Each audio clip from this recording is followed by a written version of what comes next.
the track.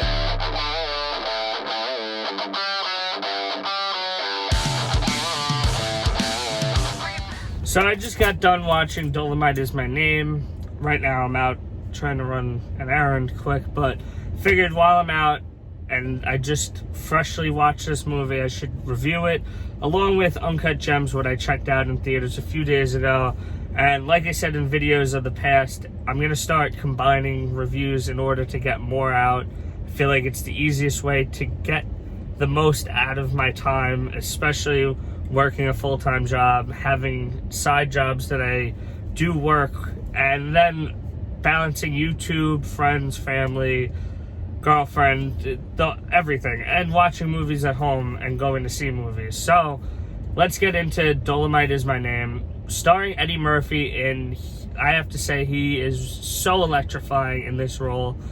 This role was made for him to play, and I know a lot of people might say this was a role that is kind of just tailor-made for him, so it's less impressive. But to me, it is extremely impressive just because we haven't seen Eddie Murphy like this in over 20 years. It's been decades since we've seen Eddie Murphy as prime Eddie Murphy, with his charisma, his attitude, his style, and he just has a swagger to him. The whole movie is just a fun time, and there's actually some emotion behind it that I was not expecting. Throughout, it's very lighthearted. There's a lot of fun, a lot of laughs. The charisma of all the cast members are up to 100%. I can't say enough about how fun the cast looks like they're having, how fun the cast are.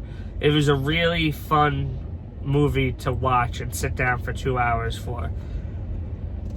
Is it my favorite movie of the year? No, it's not really even up in my top tiers of the year, but this is a fantastic year for film, especially actors and lead performances, and that's why I do think Eddie Murphy might struggle when it comes to getting an Oscar nomination, though I think they might give it to him because he's been around for so long and it's kind of owed to him to get something, at least a nomination out of it.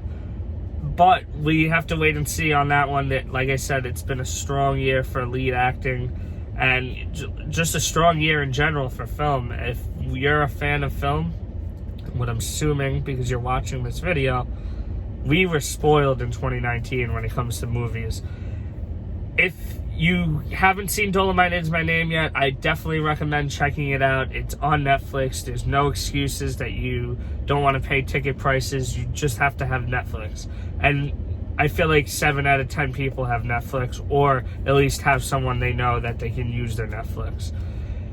I'm going to give Dolemite Is My Name an 8 out of 10, and we are switching the rating system come 2020 to a rating out of 10 instead of 5, because I feel like at times it gets confusing for people, and it's just easier for me to do that. And Sam kind of convinced me into it without trying to convince me. Don't tell her that, even that she's going to be watching this. And now we'll get into what a movie, when I said acting nominations and strong year for acting, this is the epitome of that comment. Adam Sandler in Uncut Gems is just absolutely incredible. I've never seen Adam Sandler act the way he acted in this movie. He's finally doing a drama that, I mean, he's done Punch Drunk Love. I've never seen that one, but he's teaming up with the Safdies, who did Good Time. It was one of my favorite movies of 2016 or 2017. I'm not positive when it came out, but it's an A24 movie, just like Good Time was, and it's an anxiety roller coaster ride. Your heart's pumping, you're gripping the side of the seat, you don't know what's going on, you're scared for our character, you like the character even that you don't know why, because he's really not a likable guy. He's mostly a screw up, he's in over his head when it comes to gambling and lying and making bad decisions over and over and over again, and you just feel horrible for this guy. You're basically watching this man's train wreck and his spiral out of control, and it's amazing. What the Safdies did with this movie is absolutely amazing. And the performance by Adam Sandler just stands out as a key part that you definitely need to check this movie out, if for anything, for the acting. And I will say I do have a few negatives, but nothing groundbreaking, nothing that will break how I feel about this movie. But I will say one of the supporting actresses, I forgot her name, Julia Fox, I believe her name is. This is her first movie, and you can definitely tell in some scenes that this is her first movie. In some of the scenes, she does a great job. She does a very exceptional job.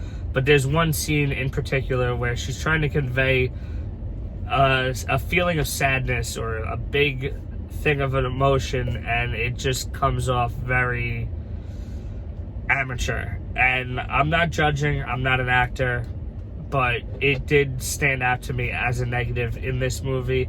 The pacing, at first, I will say, it felt a little all over the place when it came down to it, but towards the end, towards the halfway point, everything kind of starts to lock in together, and I'll say that problem went away, and I didn't really think about it after that.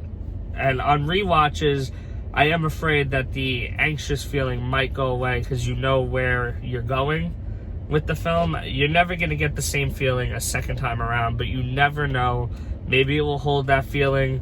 Maybe it will feel just as anxious and as scary as the first time. I'm going to give Uncut Gems a 9 out of 10. It's a definite must-watch movie of the year, and possibly going to show up on a lot of top 10s for the end of 2019. But I'm going to take my time putting out that video just because I want to make sure I see everything that's on my list that I want to see. There's still movies like 1917 that haven't even really came out wide yet, and I'm going to try to release my top 10 of the year right around the Oscars. I feel like that's the best time to release it, and I hope to see you there.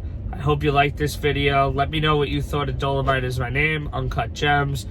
Do you think Adam Sandler or Eddie Murphy have a shot at the Oscars, or is it kind of really, they're great performances, but there's too many this year to lock in that Oscar spot? So I thought this video was over, but let me get into one more review for you guys.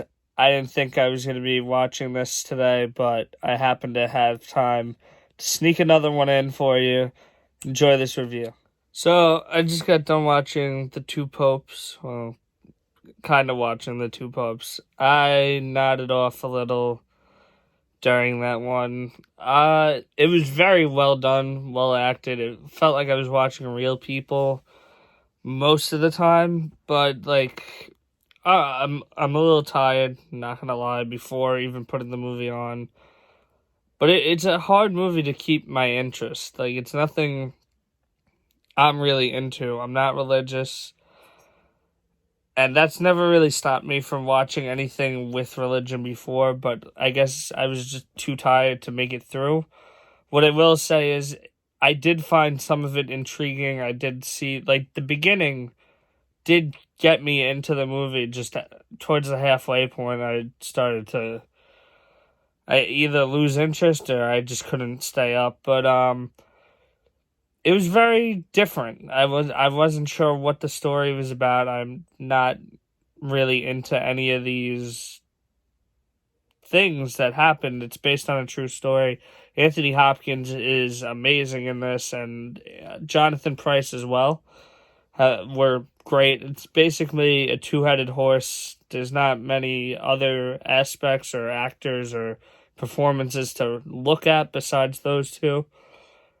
But I can see why some people love this movie. I could also see why people would not want to watch this, because you have to be interested in the subject matter to really care for the film. Like I said, the beginning of the movie did kind of get me involved in the story because they were arguing different points, and like I liked that aspect of it, and then it moved away from that into something else, what I fell asleep for. I don't know. Take it how you want. If it was boring, maybe. I'm not really thinking it was that. I think I was just tired. But all at the same time, it's not a movie I care to rewatch because I fell asleep, because I feel like I got everything I needed out of it. I got the beginning and I got the end. The middle section there, I was in and out of, and I felt like I didn't miss anything. I got where we wanted to get. I got to the ending. I enjoyed the ending. I enjoyed the beginning. The middle, I was in and out of, but I feel like it's a solid flick. And rating the movie, I'll give it a 6 out of 10 because, I mean, I fell asleep. So, and it's not really my kind of movie, but it's well done, well acted. It feels like you're watching a documentary. If you're religious and you're into this kind of thing, definitely check it out. If you're not and you're just into real life events, this might still be something for you. It just didn't captivate me the way I thought it could have. And definitely see why it's getting Golden Globe recognition. Do I see it getting nominated for Oscars? Like I said, I can't complain about how well done it was. I can't complain about acting wise. So I could see it, but it wouldn't be my personal pick. So thanks for watching the 3 reviews that I just did. It was a long day of movie watching, but I hope it was worth it. Like, subscribe, hit the bell, and I'll see you guys next time.